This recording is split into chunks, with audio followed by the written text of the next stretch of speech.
Salut à tous et bienvenue dans Oser l'efficacité. Moi, c'est Perrine Thiebaud, passionnée d'optimisation et de performance depuis plus de 10 ans et fondatrice de Digétique. J'en ai marre de voir des processus qui patinent, des pertes de temps récurrentes, des empilements d'outils irréfléchis. On met des pansements partout, alors qu'un check-up général serait plus que nécessaire. Dans ce podcast, je partage avec vous mes outils, méthodes et analyses pour simplifier, améliorer et booster vos performances. Seul ou avec mes invités, on explore comment rendre vos processus plus efficaces et adaptés à vos besoins. Et quand la base est bien saine, on parle aussi d'outils numériques. Alors, prêt à oser l'efficacité et à vraiment faire la différence ? C'est parti. Je crois que si l'adolescente que j'étais il n'y a pas si longtemps que ça savait que je fais mon premier épisode de podcast sur le code barre, elle s'arracherait les cheveux. Parce que avant, je portais un magnifique t-shirt noir avec un code barre blanc souligné de « Je ne suis pas une marchandise ». Le côté rebelle s'est un peu atténué avec le temps et je me rends bien compte aujourd'hui que mettre des codes barres sur les marchandises et sur les emplacements, ça a quand même un réel intérêt pour aller fluidifier ces process, les améliorer, gagner en efficacité un peu partout. Bien sûr, il n'est pas question d'étiqueter les gens. Et encore, des fois, un code barre sur sa carte d'identification, ça peut aussi simplifier et accélérer les processus d'authentification pour sécuriser les accès sur des lieux, par exemple. Mais bon, on va pas forcément parler de ça précisément aujourd'hui. On va parler globalement de ce code barre dans nos process logistiques, industriels, de production, et parfois même dans le bureau. Ça peut aussi apporter son lot de vecteurs d'efficacité. Alors dans ce podcast, j'utiliserai code barre pour parler indifféremment du code barre qu'on connaît sur les produits qu'on achète tous les jours, noir et blanc, l'alternance de barres noire et blanche, et aussi bien le data matrix, donc ce petit objet carré représentant des points noirs et clairs, en général blanc, mais en tout cas un produit contrasté, où on va pouvoir mettre plus d'informations dedans. Finalement, on le verra dans la première partie de c'est quoi un code barre, on n'a pas tout à fait la même utilité des deux objets, mais on peut en parler de la même manière quand on va s'attaquer à la suite, qui est comment améliorer l'efficacité de ces processus grâce au code barre, comment améliorer leur fiabilité, et pour finir, comment on améliore également le transfert d'informations grâce à ce petit objet toujours. On attaque tout de suite par, alors c'est quoi un code barre ? Donc, un code barre, c'est un objet qui va nous permettre de stocker de la donnée. Ce qui est très bien avec le code barre, c'est qu'on va pouvoir le lire avec différents appareils. Alors habituellement, comme on le voit à la caisse, on va avoir des outils adaptés de scanettes qui vont aller lire le code barre, prendre l'information, et derrière, il va y avoir un logiciel qui va traiter ce qu'on lit. Mais en fait, ce code barre, il est lisible par aussi bien votre téléphone, par exemple. Vous ouvrez votre appareil photo, vous lisez un code barre, l'information qui est contenue dans ce code barre, elle s'affiche. Votre appareil photo, il va pas savoir quoi en faire directement, mais il vous l'affiche, il sait la lire. Et c'est ça qui est très important, c'est qu'au final, n'importe quel outil, n'importe quel appareil peut lire ce code barre. Derrière, on va tirer vraiment des informations importantes de ce code barre, et ce qui va être intéressant, c'est les process qu'on met en place derrière, mais de base, n'importe quoi peut le lire. La grosse différence entre un code barre et un data matrix, c'est qu'effectivement un code barre, on va encoder uniquement des informations alphanumériques. La différence entre le code barre et le data matrix, elle va surtout résider dans la capacité de stockage des informations. Parce qu'effectivement, le code barre, on va lui mettre des caractères numériques ou alphanumériques dedans, et plus on a d'informations à mettre dedans, plus il va être long. Donc au bout d'un moment, ça va plus être exploitable, ça va plus être lisible, il sera trop long pour pouvoir le faire lire, il va falloir prendre tellement de recul qu'au final, on n'aura plus assez de précision, on ne pourra plus lire ce qu'il y a dedans. Alors que le data matrix, on va pouvoir mettre entre 2 et 3000 caractères par centimètre carré. Donc au niveau du gain de place, on va pouvoir mettre beaucoup plus de choses.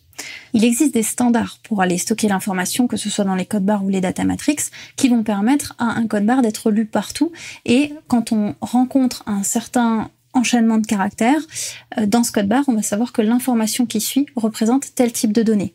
Ça, c'est des standards. Vous pouvez communiquer comme quoi vous utilisez tel standard dans vos codes barres ou data matrix, et dans ce cas-là, les gens qui vont les lire sauront que il faut qu'ils soient interprétés de telle manière. Mais en fait, vous pourriez très bien définir votre propre standard, votre propre façon de remplir votre code barre ou data matrix. La seule chose importante, c'est que les process qui vont devoir lire et interpréter vos codes barres, ils sachent comment les interpréter. C'est vraiment le seul truc qui est important, parce qu'après, sinon, vous pouvez vraiment faire ce que vous voulez. Il faut que ce soit pertinent pour vous, que ce soit pertinent dans votre process, et potentiellement avec les interlocuteurs internes ou externes qui vont avoir à l'utiliser.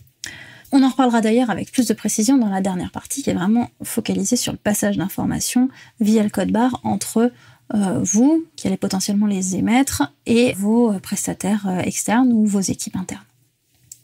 Voilà, maintenant qu'on a défini le code barre, ce qui est intéressant, c'est de voir comment il nous fait gagner en efficacité. En fait, le code barre, c'est un véritable accélérateur du processus. Parce que de base, on va scanner une information. Là où avant, on était obligé de l'écrire.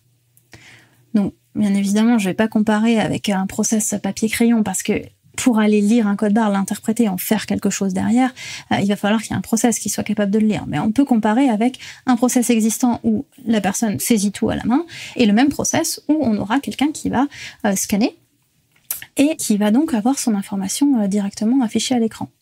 Ça, par exemple, c'est quelque chose qui est hyper utile pour le processus de réception, par exemple. On peut dire, par exemple, que je reçois mon bon de livraison, je suis obligée de l'imprimer, d'aller sur le terrain et de regarder tous les cartons, d'aller cocher si mon carton a bien été reçu et d'après de regarder où j'ai des manques et de faire cette différence à la main. Bon, on peut se dire déjà que ce process, on peut le rendre plus efficace en évitant d'avoir à imprimer cette feuille et à cocher les cartons dessus, parce qu'il y a fort à parier qu'une fois que ça s'est fait, la personne qui va devoir le traiter après dans le système central va avoir à refaire cette manipulation sur son ordinateur. Donc déjà là, on a du temps perdu. Avec une tablette qui se balade aux côtés de la personne qui fait la réception dans l'entrepôt, on va avoir la possibilité de cliquer sur les cartons qui ont été réceptionnés. Effectivement, quand on termine notre réception, le logiciel est capable de nous dire s'il y a des manques ou s'il y a eu des erreurs. Bon, ça, c'est bien, mais ça nous oblige quand même à aller lire un carton, regarder où il est dans ma liste et le sélectionner. Ce même processus où on rajoute la possibilité de scanner, en fait, on s'en fiche potentiellement même de savoir sur quelle réception on est. Si nos cartons ont bien un identifiant unique, on s'en fiche de savoir sur quelle commande on est. On a juste à scanner le carton et le logiciel est capable de faire sa tambouille tout seul derrière, de se dire « Ok, ce carton, je l'attendais, il est arrivé ». Et derrière, une fois qu'on a terminé, de se dire ce carton, je l'attendais, je l'ai pas reçu. Ce carton, il a été scanné 2 fois. Est-ce que j'ai reçu un carton avec le même numéro 2 fois? Je sais pas trop quoi en faire. Voilà, ça c'est vraiment le genre de choses que va nous apporter le code barre. On est beaucoup plus efficace à ne pas avoir à saisir un numéro de carton, à ne pas avoir à le chercher dans une liste. Voilà, on scanne. Et derrière, un processus suffisamment bien implémenté peut savoir exactement ce qu'il a à faire dans le cas d'un scan de carton. On peut aussi imaginer ça sur un processus de gestion de stock. Donc là, on a réceptionné nos marchandises avec le premier exemple que je viens de penser, mais imaginons que on veut suivre les sorties de matière. Si vous rajoutez un lecteur au-dessus de la poubelle et que chaque personne qui va aller jeter une boîte vide scanne le code barre de la boîte. Ça veut dire qu'on a sorti une boîte, qu'elle n'est plus en stock. Ça prend assez peu de temps à la personne de le faire. Et derrière, votre stock se met automatiquement à jour. Potentiellement, ça vous évite d'avoir à faire des inventaires, parce que si le process est bien rodé et qu'il est suffisamment intégré à la façon de travailler des personnes, c'est-à-dire qu'il ne faut pas aller leur demander d'aller à un bout de l'entrepôt pour scanner ce qu'ils veulent jeter, alors que la poubelle, elle est hyper loin, ça n'a pas de sens. Mais si il y a juste à scanner, je jette mon produit en bas, potentiellement vos stocks ils peuvent être tout le temps à jour, quoi qu'il arrive. Et ça, on peut l'intégrer à tout le long du processus. En début de production, je reçois mes articles mis à disposition pour mon ordre de process, mon ordre de fabrication, je les scanne et voilà, je mets mon stock à jour et je sais exactement où en sont mes stocks en permanence. Ça rend la chose beaucoup plus efficace et on gagne un temps fou par mois en inventaire. Et potentiellement, si on va plus loin, on peut se dire ok, dès que j'ai atteint un certain nombre de stocks, je peux renvoyer des commandes automatiquement. Donc tout ça, ça peut être mis en place à partir du moment où on a une vision temps réel des stocks et le code barre permet d'atteindre ce côté temps réel. Le deuxième point sur le code barre, ça va être la fiabilité qu'il apporte. Parce que quand on scanne, on est sûr que l'information lue sur l'étiquette, c'est la bonne. On s'est peut-être trompé de carton, et dans ce cas-là, le logiciel va le savoir. Si on a scanné un carton de pièce A alors que le process sur lequel on travaille attend un carton de pièce B, le logiciel va nous dire c'est pas le bon carton. Là, on va empêcher une erreur réelle de la personne qui est en train de s'occuper de notre process. Elle a pris le mauvais carton. Le scanner lui permet d'éviter cette erreur de manière sûre. Donc ça, c'est ce qu'on appelle un détrompeur et c'est hyper efficace pour garantir la fiabilité des données tout le long de votre processus. Mais même avant ça, si j'arrive sur mon lieu de travail, que je tape le numéro de mon carton à consommer, j'ai le droit de faire une faute de frappe. Ça arrive. Si le logiciel est bien paramétré et que j'ai fait une faute de frappe mais que la référence n'existe pas, il va me dire la référence n'existe pas. Donc ça, fort heureusement, ça ira. Mais si par hasard ma faute de frappe entraîne le fait que cette référence existe ailleurs, ça peut poser des soucis. Là encore, on parle de logiciel, mais c'est pareil si on fait du papier-crayon. Si j'écris ma référence et que derrière une autre personne la relie pour aller l'intégrer plus tard dans un logiciel parce qu'il n'y a pas de solution numérique sur la ligne de production, on va avoir un souci pour la relecture et pour la perte de temps d'une donnée qui a été saisie à un endroit. En fait, elle aurait dû être rentrée tout de suite dans le logiciel pour éviter ces pertes de temps et cette perte de fiabilité tout au long du processus. Donc voilà, aller scanner, ça va nous permettre de gagner du temps, comme je l'ai dit à la première étape, mais ça va aussi énormément fiabiliser. On peut imaginer des process logistiques où la personne a une information qu'elle doit aller chercher une pièce à l'emplacement de réception A pour la déplacer vers l'entrepôt de stockage B. Elle va à l'emplacement de réception A, sur lequel on a apposé un code barre pour dire que c'est l'emplacement de réception A. La personne arrive, scanne. Si elle s'est trompée et qu'elle est à l'emplacement de réception B, on va lui dire « tu n'es pas au bon endroit » et elle ne pourra pas continuer son processus. Pour une société où on va faire appel très régulièrement à des intérimaires, où les équipes changent régulièrement, des gens qui ne sont pas forcément habitués à l'organisation de vos entrepôts, ça peut être très utile d'avoir ces détrompeurs pour que, le temps que la personne soit à l'aise, elle ne puisse pas se tromper et elle soit accompagnée finalement dans les missions qui lui sont données. Donc, j'arrive à mon emplacement de réception A, je le scanne, je suis au bon endroit, je prélève une pièce. Là encore, dans les consignes, je sais quelle pièce j'ai à prendre. Donc, si je scanne la pièce que j'ai à prendre, le logiciel peut vérifier si j'ai pris la bonne. Et dans un dernier temps, je vais à mon emplacement de stockage, je scanne mon emplacement de stockage, ça me confirme que je suis bien au bon endroit, je peux déposer ma pièce et mon stock, au-delà d'être à jour, je sais exactement où sont mes pièces en permanence et je n'ai pas d'erreur là-dessus. Donc là aussi, ça va permettre de faire énormément de choses et d'assurer la sécurité, la fiabilité de l'information. On peut très bien faire ça aussi pour remplir les cartons. On scanne le carton.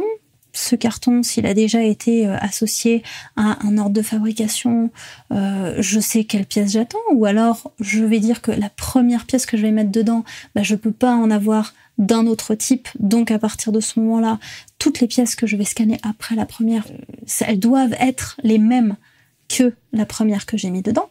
C'est typiquement le genre de choses qui font que quand votre carton, vous allez le fermer, vous êtes sûr que les pièces qui sont dedans, elles sont bonnes.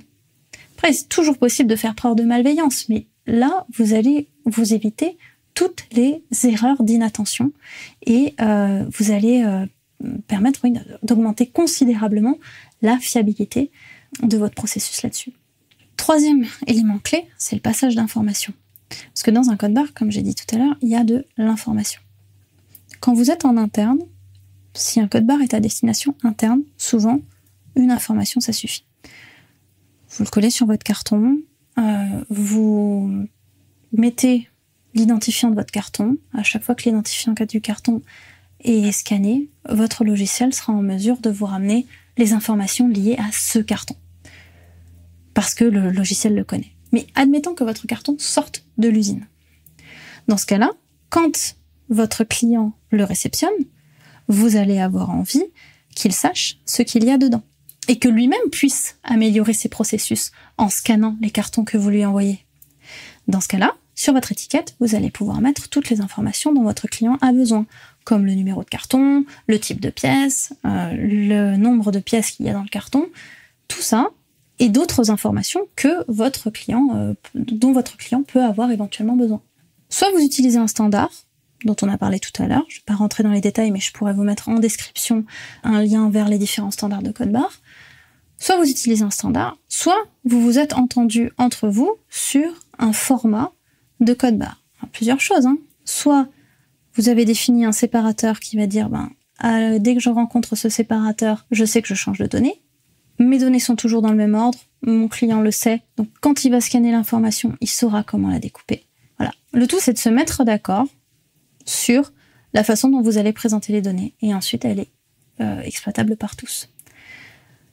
Il y a plusieurs façons de faire. On peut aussi très bien avoir une étiquette avec des titres et un code barre qui contient une seule information présentée dans le titre. C'est un peu fastidieux, ça va vraiment dépendre de votre process, hein. Ça oblige de scanner plusieurs fois. Si par exemple on fait une réception, on dit je scanne le code barre qui contient le type de pièce, je passe à un autre écran qui va me demander combien il y a de pièces, je scanne le code barre où il y a la quantité. Ça fait plusieurs actions. Alors que si on a un data matrix qui contient, ou même un code barre d'ailleurs, hein, quand il y a encore peu d'informations, on peut avoir plusieurs informations tant que ça reste raisonnable dans un seul code barre, mais disons que de le scanner peut nous permettre de faire tous ces scans en une seule fois, et que ce soit le logiciel qui découpe avec un seul scan, de dire « Ok, ce carton il contient telle pièce en telle quantité, je fais ma validation. » C'est bon. Voilà, c'est tout ce que je voulais vous dire pour le code barre aujourd'hui. Je trouve que cet outil est très sous-estimé par rapport à tout ce qu'il peut apporter en termes d'efficacité, de fiabilité et de passage d'informations en interne comme en externe. Franchement, c'est le genre de truc hyper facile à imprimer, hyper facile à générer et qui derrière peut vous apporter énormément de choses, même dans les endroits où il est utilisé. Je pense qu'on n'a pas toujours idée de tout ce qu'il pourrait nous apporter en plus. Et d'ailleurs, je trouve qu'on met très peu souvent d'étiquettes sur des emplacements, alors que c'est le premier des détrompeurs qui pourrait, comme je disais tout à l'heure, aider à l'intégration de nouvelles personnes, être sûr que je suis au bon endroit par rapport à ce qu'on m'a demandé de faire. Je vous laisse sur ces réflexions et dites-moi si vous utilisez le code barre chez vous. Et voilà, c'est la fin de cet épisode d'Oser l'efficacité. Je serais curieuse de savoir ce que tu en as pensé. En tout cas, si cet épisode t'a plu, n'hésite pas à laisser un commentaire et à donner un avis 5 étoiles. Ça m'aide énormément. Tu peux aussi me suivre et me contacter sur LinkedIn et Instagram pour continuer la discussion. Je serais ravie d'échanger avec toi. Rendez-vous la semaine prochaine pour un nouvel épisode plein de conseils et d'astuces pour oser l'efficacité. À très vite!